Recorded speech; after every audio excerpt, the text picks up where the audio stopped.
2025 সালে নতুন বছরে আজকে প্রথম দিন ইউনিভার্সিটির। আজকে হলো ফাইনাল রেজাল্ট দেওয়ার কথা। আবার হলো সকাল 8টা থেকে ক্লাস শুরু।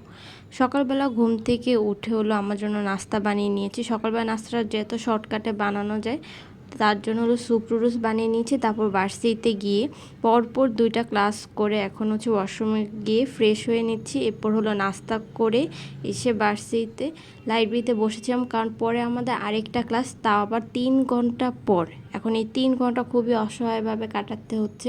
কতক্ষণ লাইব্রেরিতে বসে আজ এরা গল্প করা, তারপর হচ্ছে ওপেন প্লেসে হচ্ছে ভার্সিটি বসেছিলাম রোদের মধ্যে, কারণ গরমকালে তো রোদে বসা যায় না, শীতকালে রোদে বসা যায়, আবার সানটেন পড়ে যাওয়ারও ভয় থাকে।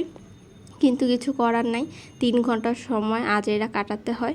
এরপর হচ্ছে আমাদের ভার্সিটির বাগানের একটা ক্লিপ নিলাম। এত সুন্দর ফুল ফুটে আছে, সুন্দর। এখানে হলো মেহেদির ছবি তোলা যায় হাতের। তো পরে হচ্ছে আরেকটা ক্লাস করে আমি বাসায় চলে আসছি। বাসায় চলে এসে দেখি আম্মু আমার জন্য পাটিসাপটা পিঠা আর টিকা ভেজে রেখেছে। তারপর ঘুমিয়ে গিয়েছিলাম। ঘুমের থেকে উঠে হলো আমি ফেস প্যাক লাগিয়েছি। ফেস প্যাকটা শুকিয়ে যাওয়ার পর হলো আমি শাওয়ার নিয়ে নিয়েছি। এরপর হচ্ছে আমি একটা পেয়ারা খাবো। দেখো পেয়ারাটা পুরো আমার গালের মতন টসটসা। আশা করি আজকে ভিডিওটা তোমাদের ভালো লেগেছে।